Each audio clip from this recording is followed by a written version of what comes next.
And now for a dramatic reading from the book of Maryellen. Fighting Polio, Act 1, in Dr. Jonas Salk's laboratory. There was a very bad disease, and polio was its name-o. Polio, Polio, Polio, and polio was its name-o. Do you believe that a similar hook could have changed the course of the COVID-19 pandemic? Allison, I would like to answer you in the form of song. Yes. COVID, COVID, COVID. Get your booster shot, and please stop making us sick. Thank you.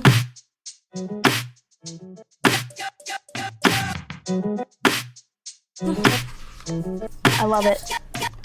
Thank you. I'll see you on the charts. The medical charts. The medical charts. Welcome everyone to Dolls of Our Lives. This is the show where we're reliving the American Girl series book by book. I'm Mary Margaret. I'm still Allison, and I'm not quitting my day job to write pandemic jingles because I fear it's not there for me. You know what? Like, honestly, I'm so hyped up by it. This is like the sickness in my personality. I get interested in something and then I'm like, but what if I tried my hand at that? Like, it could be anything. Like, there are weeks where I'm like, I'm going to throw it all away and become a woodworker. And right now, like, just doing that with you, I'm like, I'm reminded of the fact that Barry Manilow began his career writing jingles. He wrote the Nationwide theme song, among others. And I'm like, I am a fan of Lo, but could I channel Barry and do this? Can I go pro? Like, can I hack it? Something I love about Maryellen is we're only getting to know her over about 300 to 400 pages total. We don't have like a huge universe of Maryellen, but right. She's like a Barbie. There isn't a profession she won't try. That is 100% true. I mean, the Barbie trailer is upon us. That's in the ether. And she kind of is like Barbie. Like, there's many, you can see her emerging as a multi-hyphenate for sure. I think she'd be a great teacher based on what we've seen previously. Mm-hmm. She has aspirations to be a singer, songwriter, full-time van lifer, YouTuber, vlogger, rocket scientist. There's nothing that she won't. Wedding planner. Oh, yeah. Producer. Relationship therapist, you might say. Hairdresser. Dog walker. We are talking about taking off, which I think is like basically everything that Valerie Tripp has ever done for American Girl could have had that as a title or subtitle. But before we do that, like, what are you fascinated by? We had a conversation off air about like something kind of like tragic that was like taken away from us, I think, today. Not taken off, but taken away. Wow. Yes. I mean, neither one of us enjoys spoilers. And both of us were spoiled last night or this morning about a major plot point in Succession, which we both have not seen yet because we both like to wait and take in a bunch of episodes in a row. And now we know some huge development. I generally like to, kind of put the onus on the watcher, right? Like, if you're not going to watch things that are like prestige appointment television, then it's kind of on you to like figure out how to navigate it. But I think the speed with which people have gleefully wanted to ruin things from this show has been really interesting. And I think because there hasn't been something that has really rallied people this level since The Sopranos, right? Like, this is, people keep saying it's objectively one of the best television episodes of all time. We are not going to spoil it. I do think if the Barbie movie was spoiled for me, that would be a whole other thing. I think that would be very shocking to me. I think I would be terribly upset. Otherwise, I spoil things for myself all the time. Like, I kind of knew that like Maryellen was going to pull through and get people to get a polio vaccine. Okay, wow. You can anticipate that. I mean, I saw that coming. You're living in 2030. Yeah, I think there's certain things. It really depends. There are some things I really don't care about. Like, you just told me some Love is Blind stuff, and I didn't really mind because you're ahead of me. But with some other things, like I think a drama show or a fictional show or a book, I don't want to know. And, sometimes we live in a world where people don't give you a heads up that they're about to dip into some spoilers. No, I mean, we know how the 1950s turn out. And as the Peek into the Past tells us with Maryellen, great if you were affluent, white, or middle class. And it reminds us, not great if you were not. And, that's a spoiler, Valerie. But What else are you consuming? What else is of interest to you lately? I will say first and foremost, like I have never been so tired recently, mainly because I'm about to move in like less than a week. And so that's been a journey because I've been both like doing DIY projects at my house, packing up our apartment with Anna. So it's kind of like we're living between two places, and I'm channeling all of my HGTV dreams. And, you know, like I said, I would throw it all away to be a woodworker. I just did epoxy resin repair on a shower, like tile. Like, do I know how to do this? No, but a man taught me on YouTube and I kind of hacked it. I'm feeling empowered, but I'm also just like extremely scattered right now. And also, I need to say judged. I'm calling out a man who I will not name, who came to my house, and he was there because of a home warranty our realtor got us, and I thought I could get a free microwave out of it, which ended up being true. But anyway, the house I bought is from 1968. The kitchen is almost entirely like original. So the stove, the cooktop from 1968. The microwave is from July 1986. And the man comes in and he's like, oh my God, we don't even make parts for this anymore. And then he like opens the door and he's like, it's from July 1986. He's like, did you think anything from this period would still work? And I said, sir, I'm from July 1986. How dare you? And he was like, I'm going to guesstimate 70 years old. And then he immediately pivoted and was like trying to teach me how appliances work.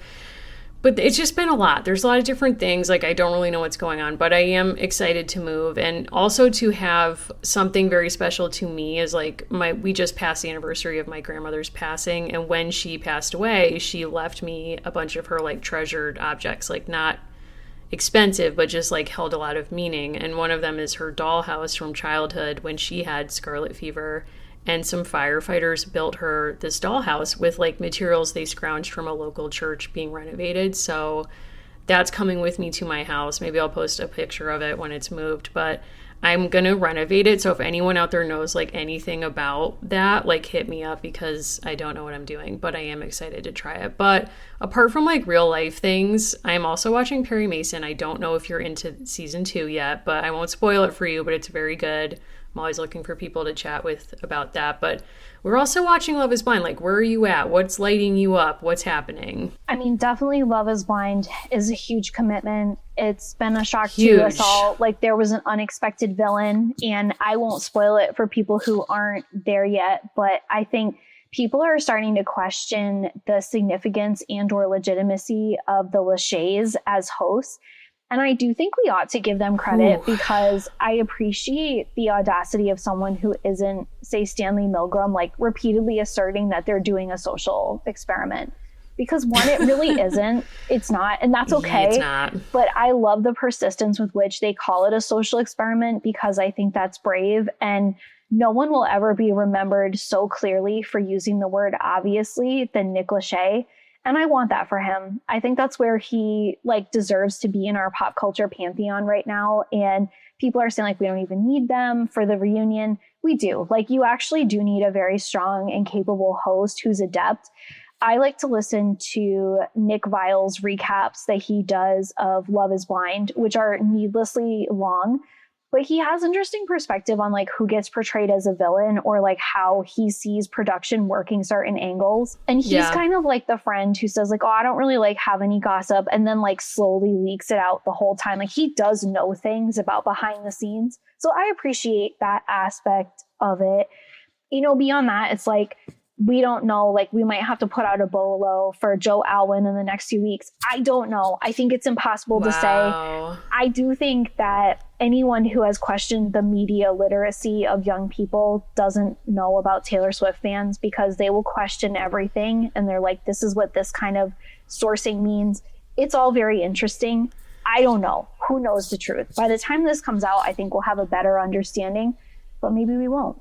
A gal has her secrets. Maybe we won't. She has her secrets. She has every right to those. And, you know, there's a TikTok person whose name I'm not going to remember, but during the women's most recent March Madness tournament, they had this series that was like, is this women's basketball coach queer or just a women's basketball coach? And it was kind of funny because like a lot of them are straight, and, you know, some that she profiled who are queer are out and openly queer, but there was one person that people kept requesting, and basically they did one and said, look, I hear people want me to talk about this person, but they are incredibly private about that part of their life and always have been and have never commented on it. So I think that I have to respect, I really want to respect their privacy, and I'm not going to speculate.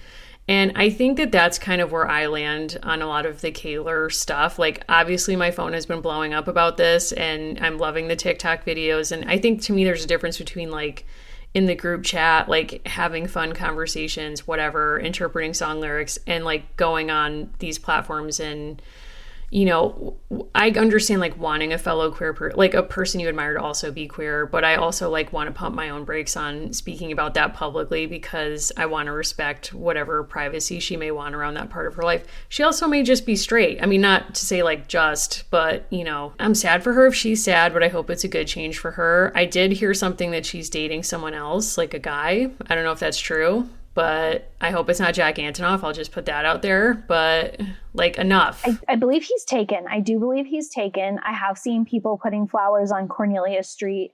Oh my God. Oh, I love that. That's great. I think the truth is like whatever presentation you get of her is a small percentage of who she is as a person. And I think as long as you know that you are commenting on like what she's chosen to share versus what the reality is, that's an important distinction.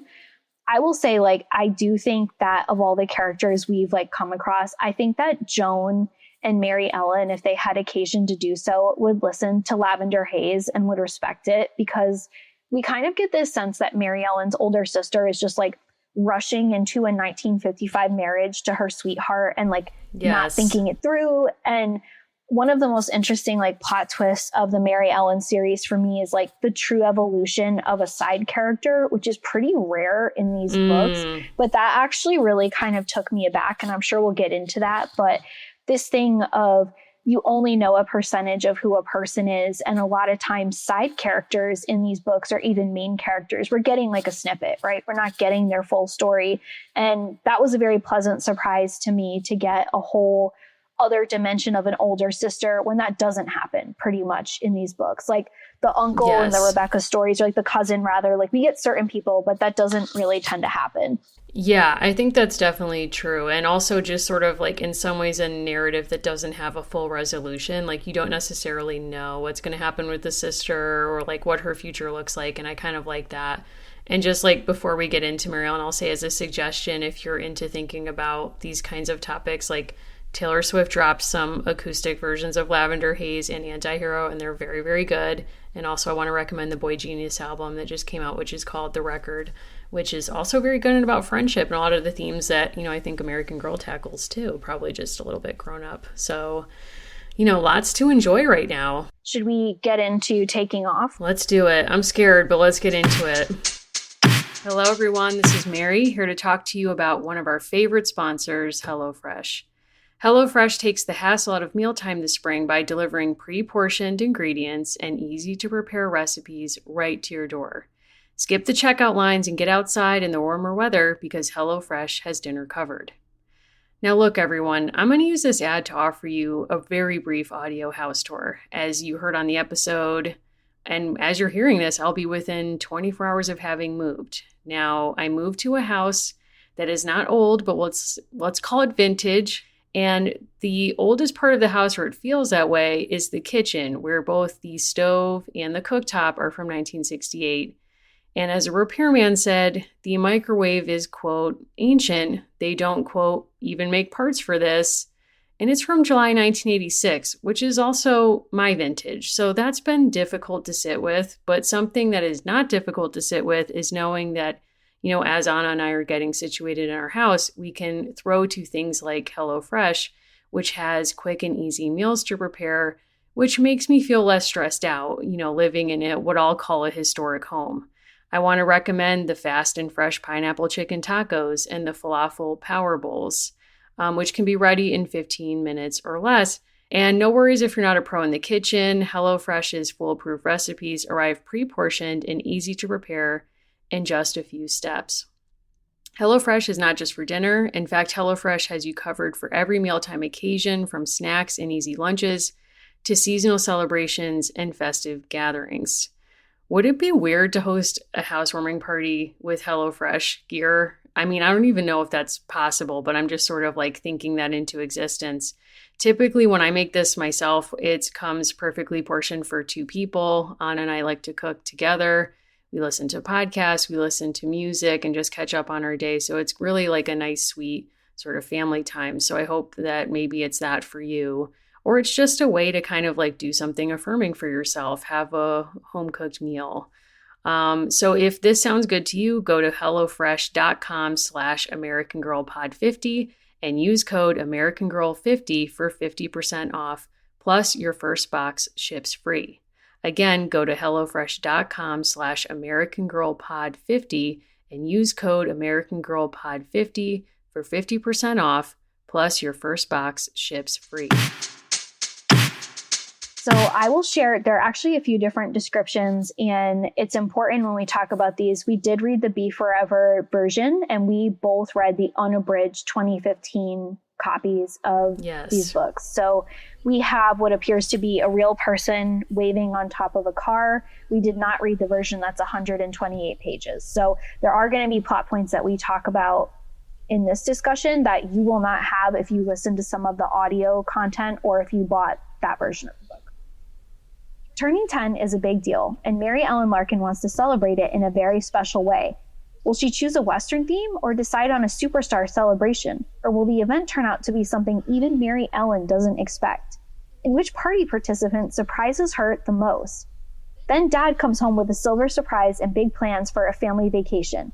On the trip, what will Maryellen discover about Joan and her wedding plans? What will Maryellen decide about her own plans and flying high? That was an extremely chaotic summary. I apologize. It is what she is. It is what she is. You didn't write it. And, no. You know, in some ways, like, it defies summary. These books defy summary. And I think, you know, just as a jumping off point, we've said this before, but these books should have been, I think Val wrote these as a 6-book arc. Yes. And that's what she submitted, like, you know, by carrier pigeon or whatever else. And then the brand was like, we're doing Be Forever. This book has 3 very clear, interrelated, but discernibly separate storylines, one of which is a 10th birthday party, which is usually the 4th story in, right, like the evolution of an American Girl. We then transition into a completely needless and chaotic family road trip in which she saves the day in 2 ways, at one point physically, at one point emotionally. And then we end with her like STEM aspirations with rocketry. And we kind of get into some like changes that are afoot for the entire family. Like, it is so clearly 3 separate stories. I'm curious what you think about this Be Forever format being American Girl books as true novels. Like, does this feel like a novel to you? It does not. And, well, let me say... The People's Court. People's Court. It does not. Gavel. But let me back up a second. Let me kind of explain. There is a version of this book where you could say, you know what? Val and the brand are really channeling, you know, authors like Charles Dickens and like 19th century authors for whom publishing a novel serially in a magazine and then collecting the whole thing in a novel to be sold as one piece makes sense. So like you can see how they could have put this out in smaller short stories and then collected this together, and you would sort of say like, yeah, it's a novel, it does kind of hang together, but it's a bunch of different pieces. So in that way, that's how I would qualify it as a novel. If I think about it as like, say, Judy Blume, and we read Are You There, God? It's Me, Margaret for our Patreon this month. This is unfortunate. I read this after I reread Are You There, God? It's Me, Margaret. And I'm sorry, but it's truly unfair to put anyone next to Judy Blume. Like, I'm sorry, Val. Like, you know, you and I go way back. Have I accused you of murder many times? Sure. Hopefully you can look past that. But that's hard. And I think she's up against it with this format. She is excellent at the 6th book, and I really wish they had let her do that. What about you? Do you think this works as a novel? I had the same experience. There is an immediate depth that you get with the Judy Blume character. There's a world building that's really brilliant, but there's something about the interiority of a Judy Blume character. You understand the title character Margaret in a very specific kind of way. Something I've really enjoyed when we've gone like deep into these books and we've done, 6 sequential episodes about a character is we always talk about the last installment, the changes, as like, so how has this girl actually changed and what has changed around her? And I think there's some interesting commentary to be had there with Maryellen's life. this book to me really felt saddled down by the fact that we have like an arc that builds to the birthday and a show that she decides to do to inspire people to get vaccinated. And that kind of calms down. And then we have an entire arc about the family cramming into an Airstream, which like being a claustrophobic person, I almost am not sure that we can even like talk about that in great depth. That is then totally like, that is done. We move on, respect. They go back to school. And we have this entire interesting thing about like her trying to assert herself as a young woman with ideas about science. Each one of those would have made for a fabulous book. And I don't think the issue is length, because this is 180 pages, which is what it would be if it was 3 separate American Girl books. My problem is trying to keep it all under the umbrella of a single binding and feeling like it's consistent. And it's, for me, it was not. And again, that's format, not the actual story. I think that's very true. And I was actually thinking about the change over time across all of these kind of mini stories that are collected into 2 books. And this is just my 2 cents. I don't see a ton of change over time in terms of like lessons that Maryellen was supposed to have learned, or like things that you kind of want to see her build on some stuff. And it kind of just feels like, because we're so thrown into these different storylines, you kind of just get a surface read of her as a person and her navigating like one challenge. And then we move on to something completely different that has nothing to do with the previous lesson that she may have learned, or something like a through line. We don't have her say being interested in science in book 1 and then, doubting herself, or being, persuaded or talked down by peers or boys in her class. And then you build to the last story where she, speaks back to Skip, which, whatever, skip it, who talks her down and treats her like the secretary. Like, that would have been a great climax. Like, wow, look how much she's learned. And instead it's like, we're really all over the place. Something I like about the start of the book, to kind of get into that, we're immediately thrown into her planning her 10th birthday party. And there is one persistent thread with Maryellen, which is she wants to feel different. She has a lot of siblings and she wants to feel distinctive and different. And overlapping with this timeline is the fact that her sister is getting married. And Maryellen tries to combine the fact that her mother is making her bridesmaid's dress with the fact that she wants a new outfit for her birthday. And I love that she thinks that her bridesmaid dress for late in the summer is going to be ready May 7th. Spoiler, it's not. Like, this dress is not even close to being done. She decides that she's going to have a kind of benefit to raise money for polio. Something that actually really took me aback in this book and that I liked a lot. Somehow Valerie Tripp really puts you there where she really, like, Maryellen is so proud of herself, and she's like, I'm basically doing World Aid, like before World Aid. I mean, it's a lot. She's like, we are the world, let's do it. And you really feel like how juvenile the actual perform is, but you also know that she's so proud of herself. And I think that's a really like hard balance to strike. And Valerie gives you this like beautiful scene of her like really thinking she's killing it, and like the agony leading up to the performance. This was done very well in the Rebecca and the Claudie books, right? Where you really feel that thing of like, I need this to be amazing. Like, I used to put on shows for my family. And also that 10,000 foot view of like, the show is not really it, but her parents are proud of her for taking a stand. Like, that's what they're actually proud of. Yes. Because the songwriting is like it's not great. Like, and the star of the show is the guy who uses like fake guns to like get people to think about getting a vaccine. Yeah, and that part is tough. I mean, I think going back, like, I love that her original concept for her birthday party is movie stars, and that everyone's going to come as their favorite movie star, and she's going to come as Debbie Reynolds. Like, I love that for her. Like, in a few years post Singing in the Rain, like, love this. We've been on the journey with the bangs. Like, she still doesn't hold it against Debbie for inspiring that. Like, no. She's going to be Debbie Reynolds. Then we get the personalized, like, I'm going to have a fundraiser kind of thing. And I think it's interesting because on the one hand, I wish there was more in that plot point about her own personal experience of having polio, and like an interiority moment there of like, there is a really beautiful moment where Val writes about her remembering what it physically felt like to have polio and so wishing to spare anyone else that pain. And it's a really powerful moment, but I was wishing there was like some intervention in this play, which I'm putting that in scare quotes. Originally, she produces a script where it's like very serious, like giving a speech, and everyone's like slow clap, like that wasn't good. And her friends are perhaps too fierce in their feedback.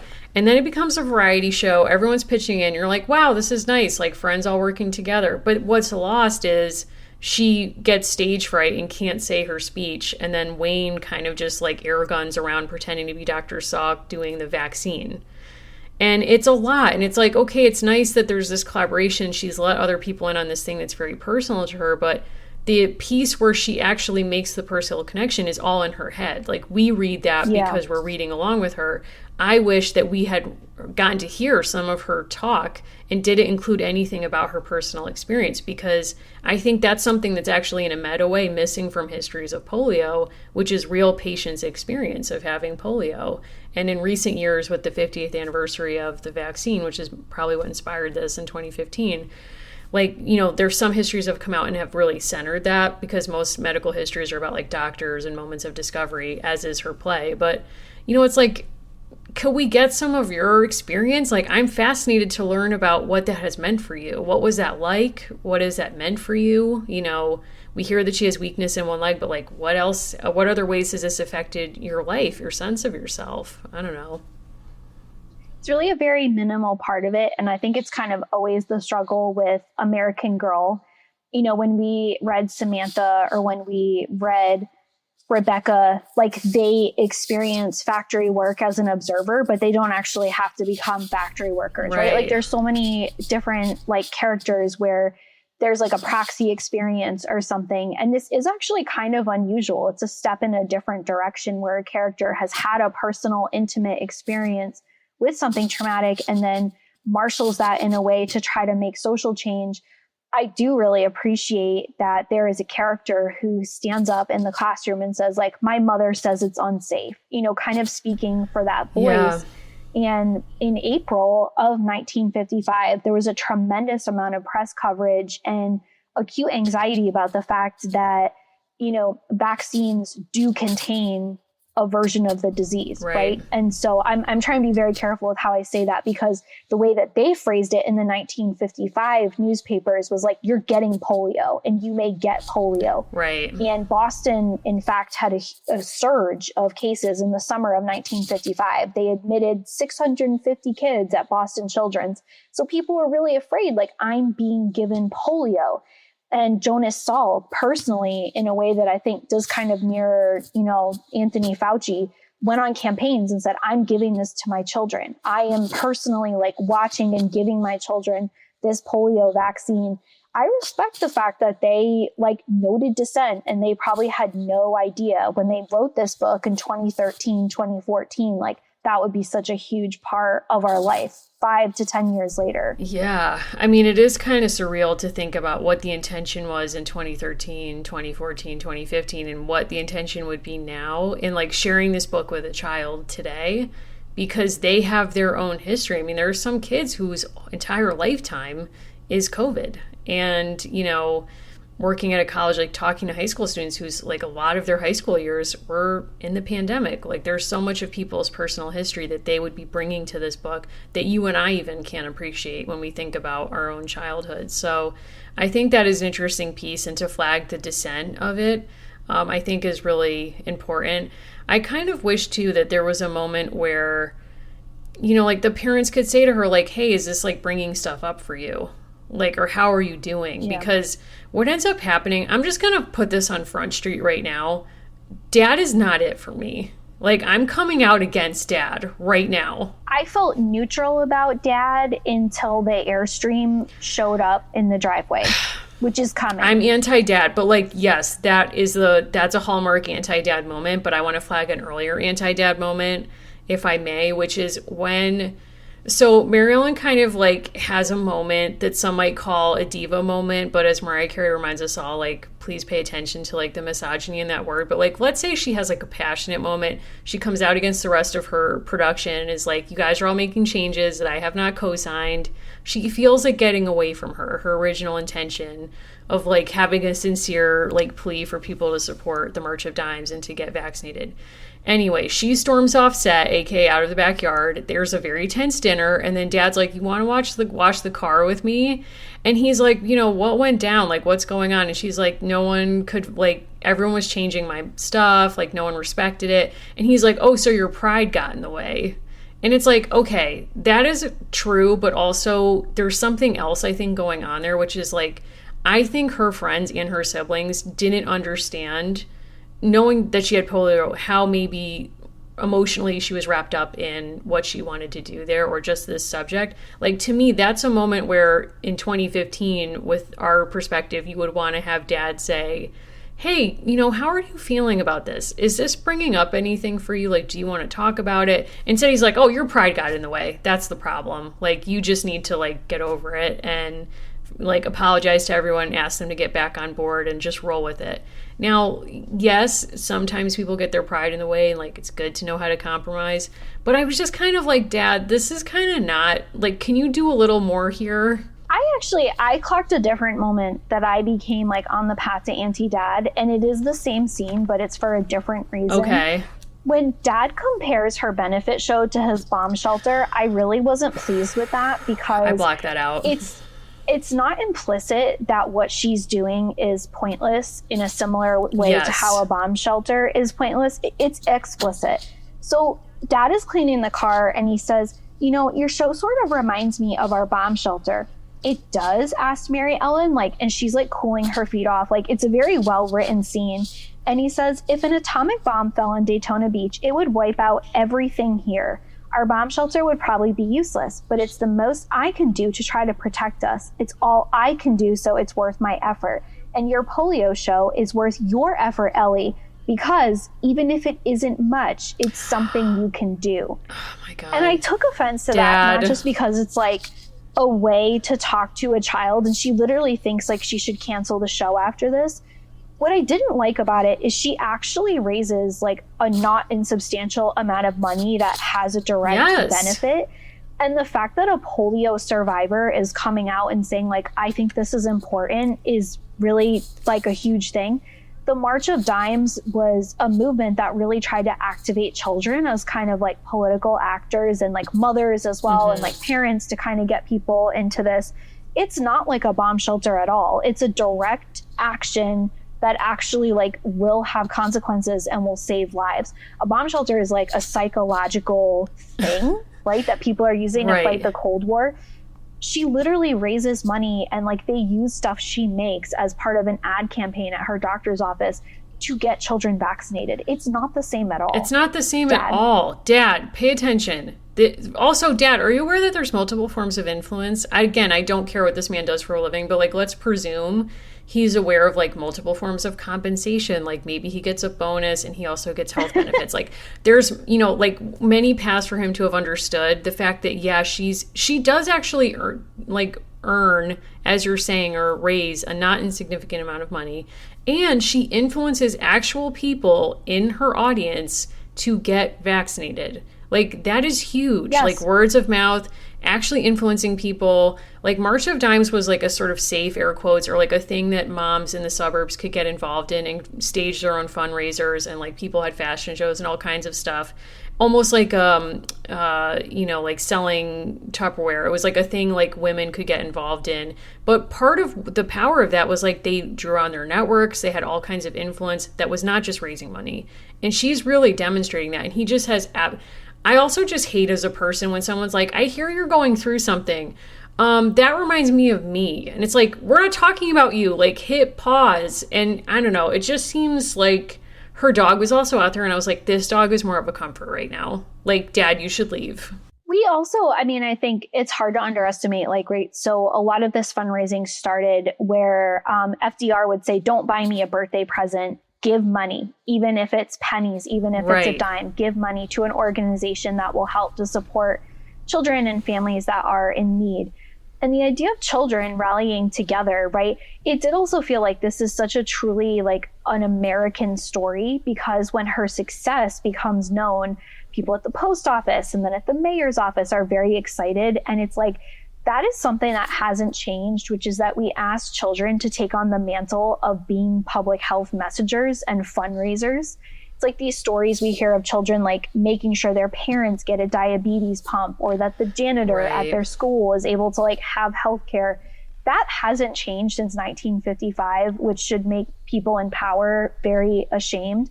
It's not doing nothing. She is actually having a direct impact. The scene on pages 14 to 15 is where like there's kind of this argument about polio, and we learn that she actually like physically experiences pain and has this trauma that comes to her through nightmares.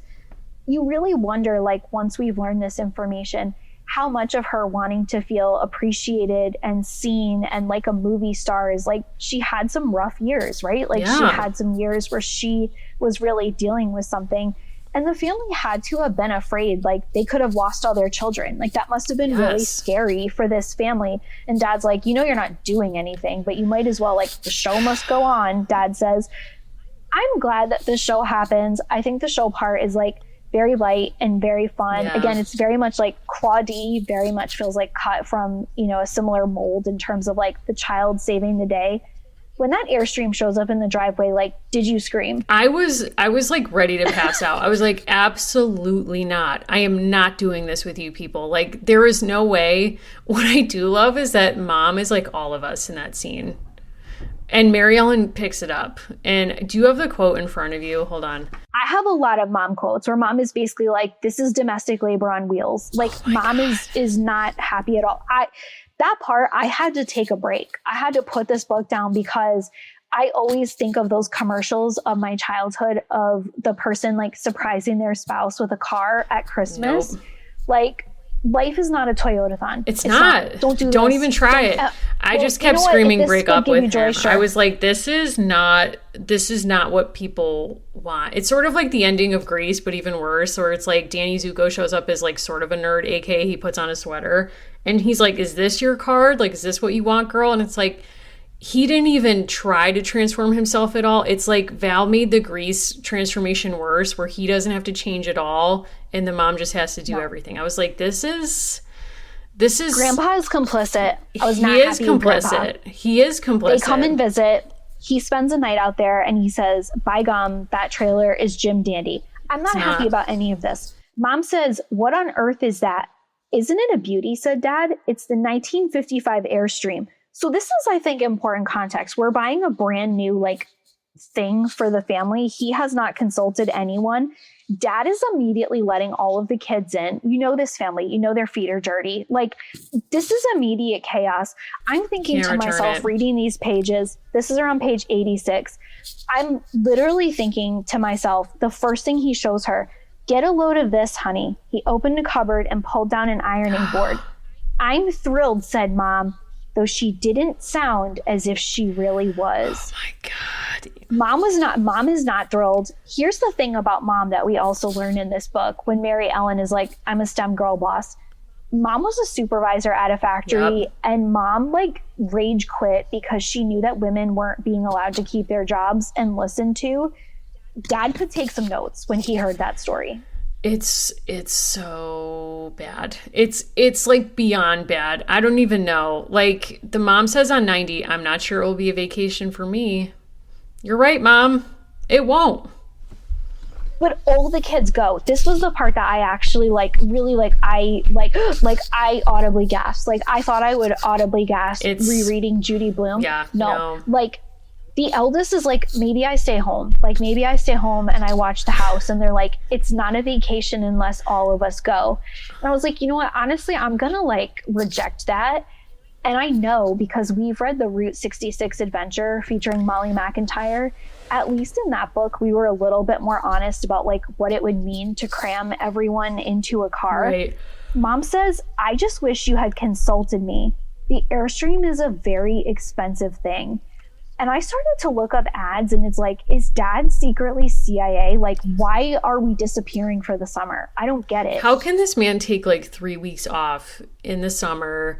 Also, we have not added into this that he wants to take everyone out west. He's like, we're going to go see the country, like yada, yada, yada. Again, consulted no one.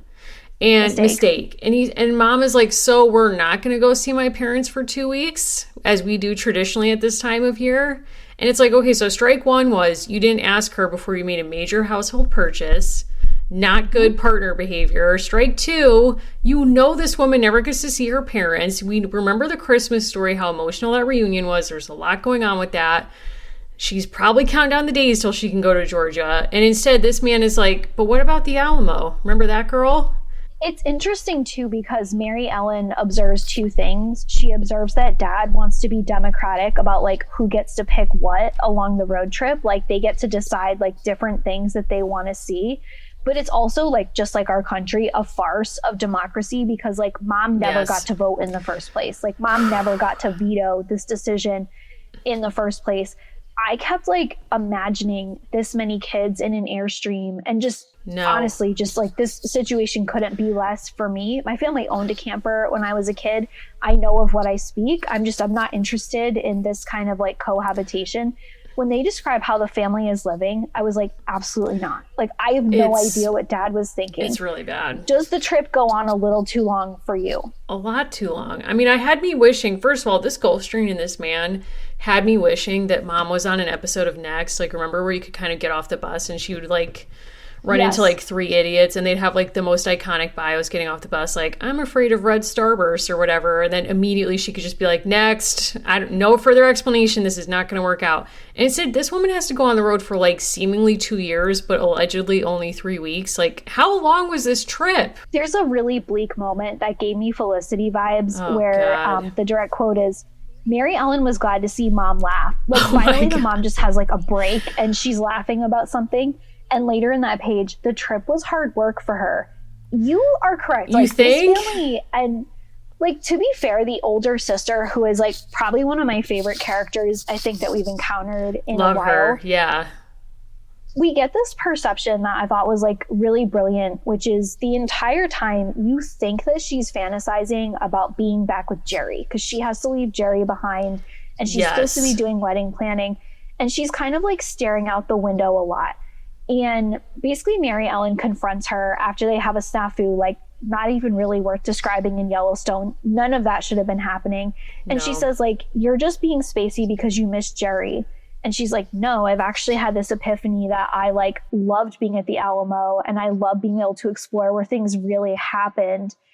And I want to go to college. And I thought that was like, it totally caught me off guard. Yes. And there was actually a really fascinating piece of that I think gets at something special in like sibling relationships, which is like, and just in general, like Maryellen has built this case in her own head about why her sister doesn't want to be on this trip. And she blames Maryellen in some way for it because they're stopping at the Alamo, which is Maryellen's pick. I think tragically because she's very invested in Davy Crockett, the TV show. That would not have been my pick, but like whatever.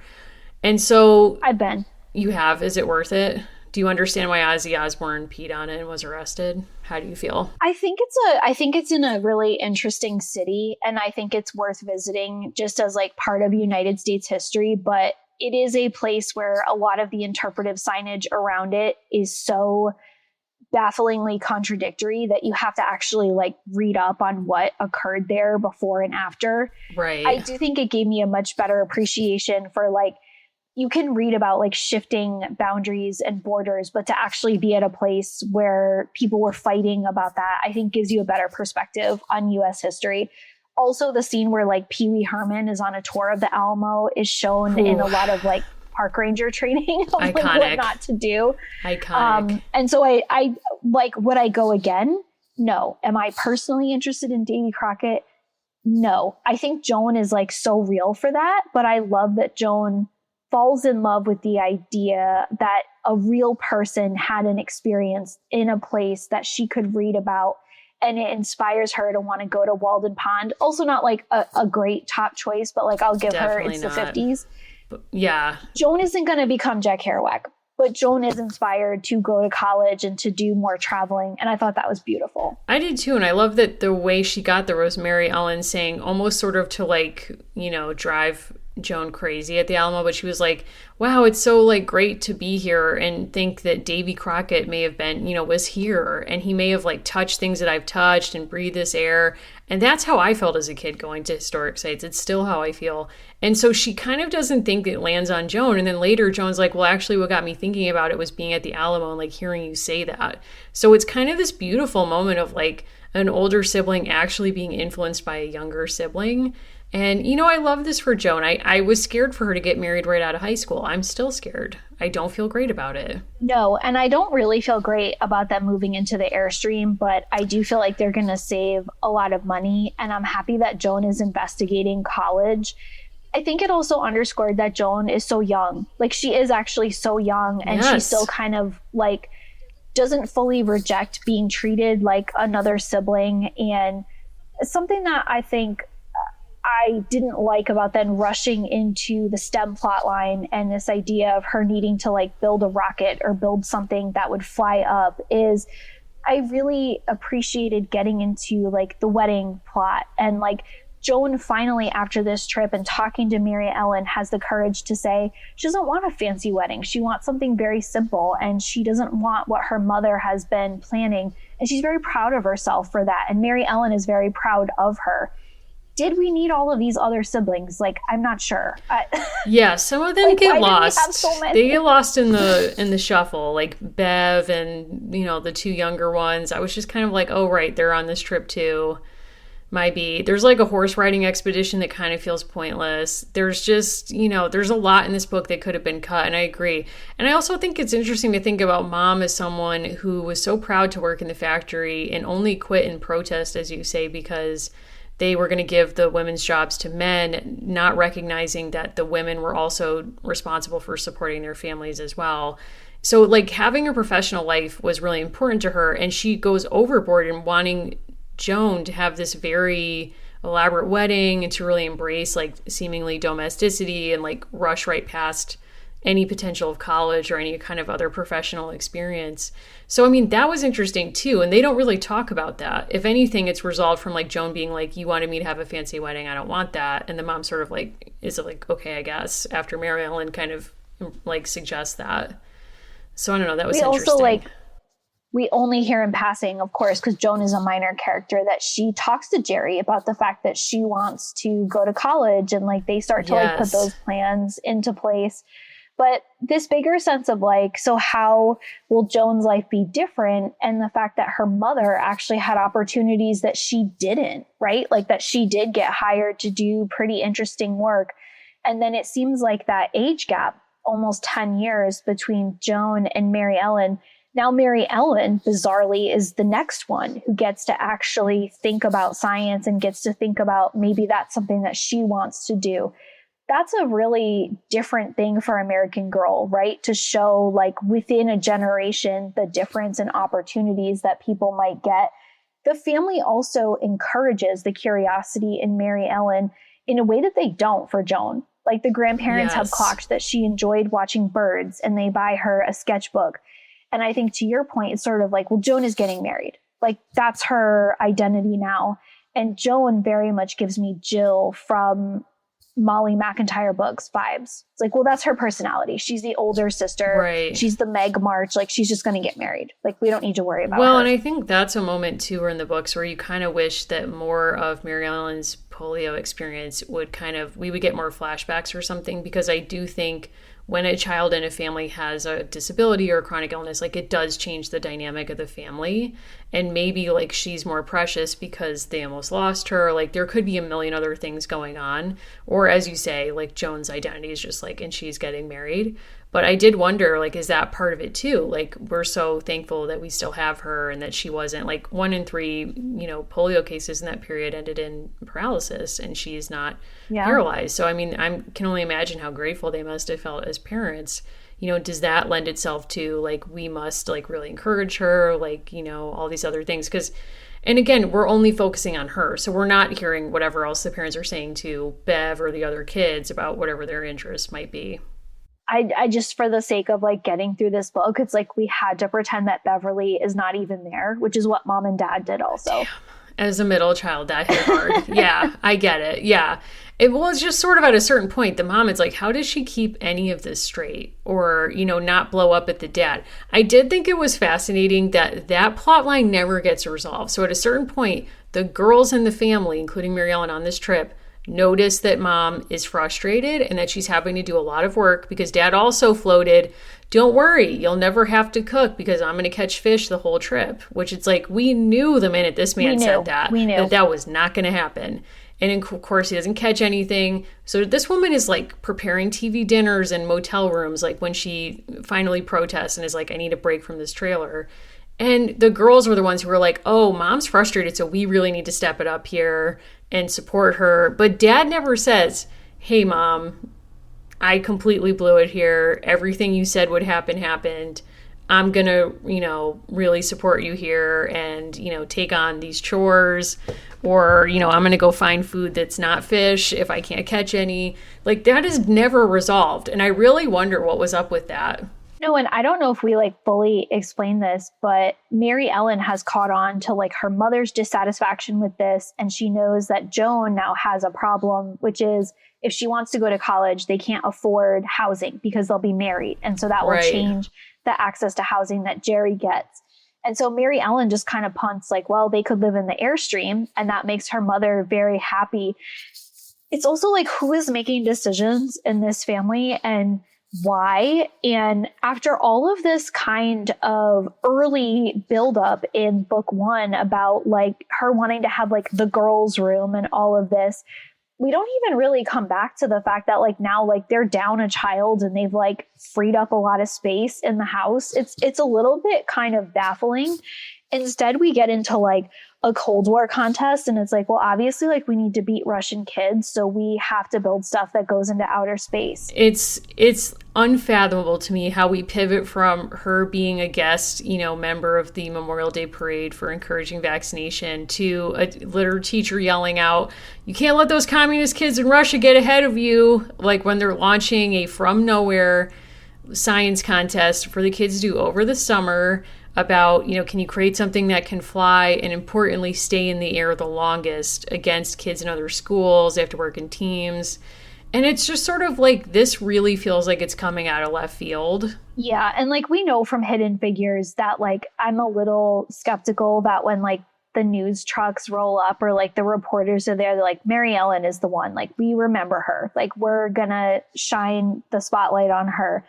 Maryellen turns into a politician and they say, like, what does a team need to succeed? And she says, listen to each other because every idea deserves respect and every person does too. And she learns that like by being a good member of a team, like that's how she actually is able to stand out because that's what like kind of like propels her, pun intended, into this space.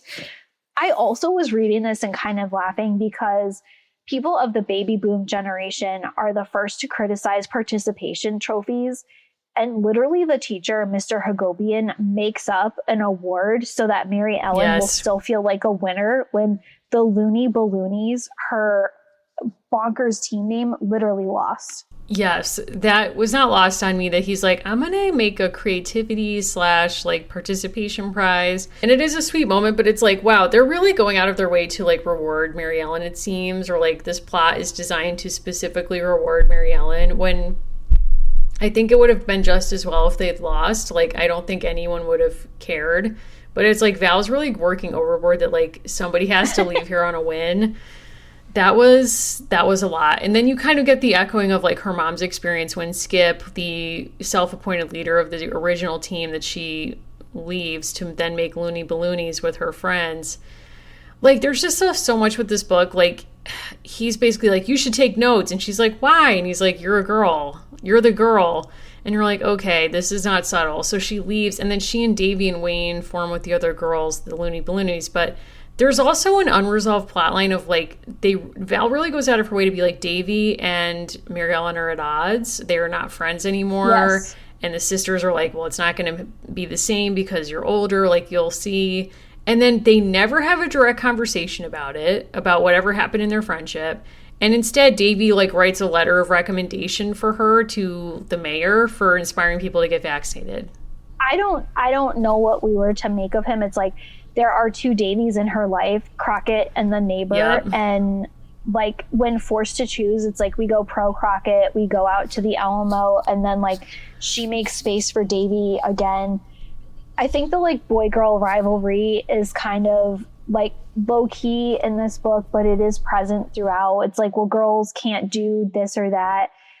I think this book, really truthfully though, like of all the ones that we've read, has some of the best like subtle critique, because Maryellen notices things. Like Yes. Maryellen notices that when they all go stargazing at the Grand Canyon, her mother has to put Mikey to bed.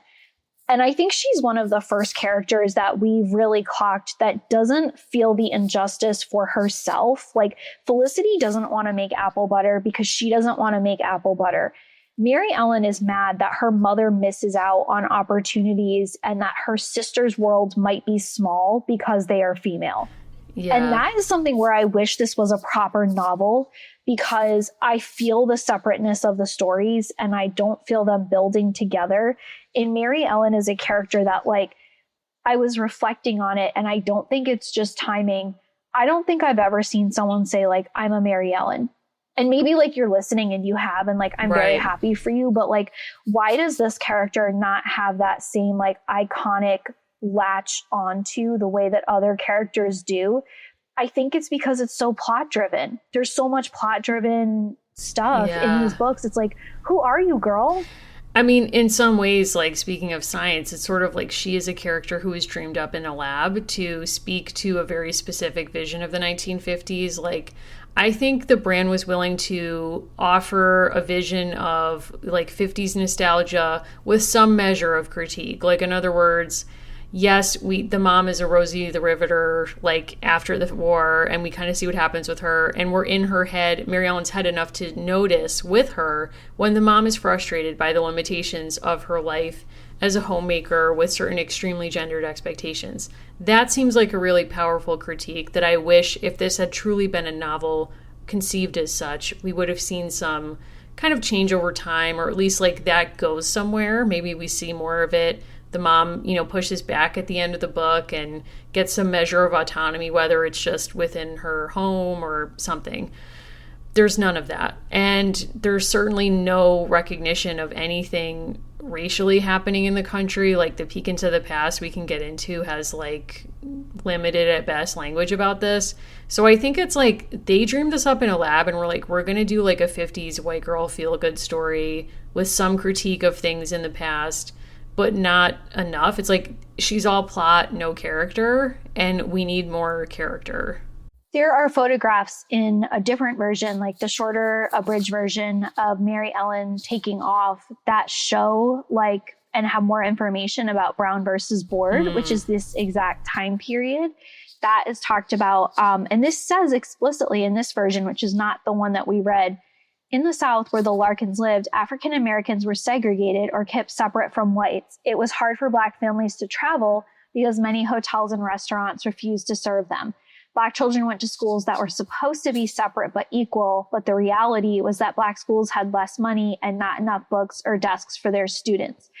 Literally half of this peek into the past, like the first half is about space and then like travel for white Americans, and the second half is about the Jim Crow South. My version is not like that at all.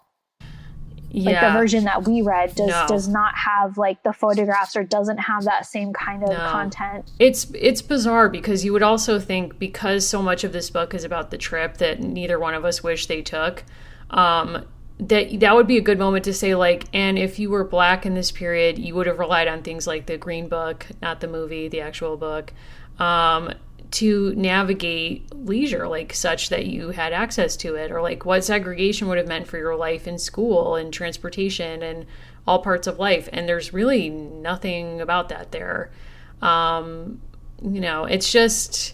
It's also kind of like they could have done something I wish they would do across the brand, which is like, hey, remember Josefina?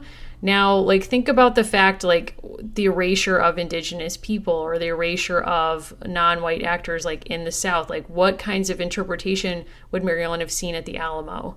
And how is that different today? How would we tell that story differently today? Like, why was Davy Crockett so popular in the 1950s?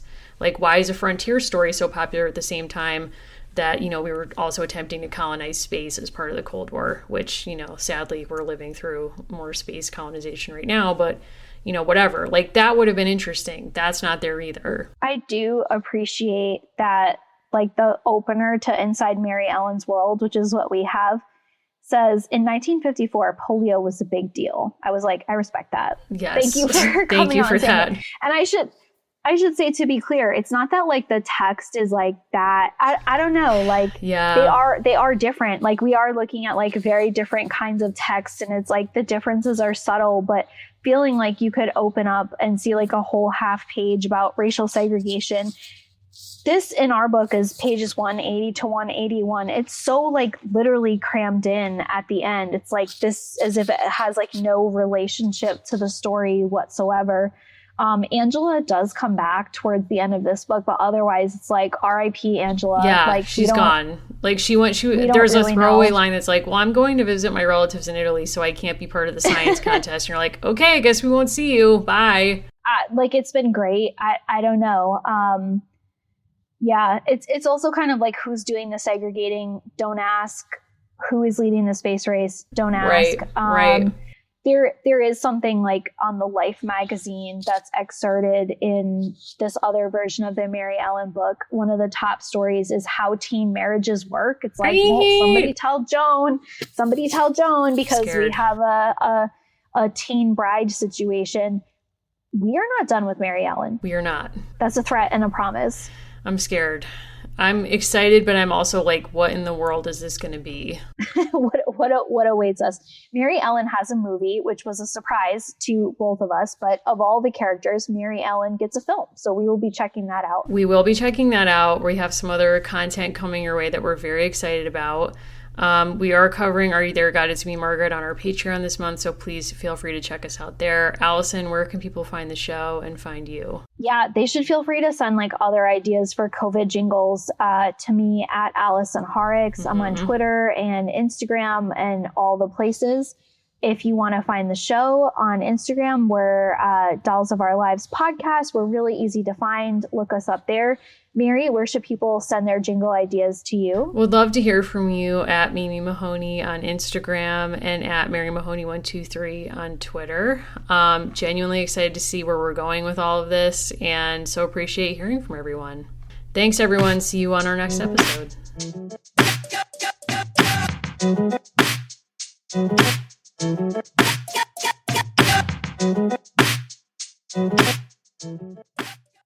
At Arizona State University, we're bringing world-class education from our globally acclaimed faculty to you. Earn your degree from the nation's most innovative university. Online. That's a degree better. Learn more at asuonline.asu.edu.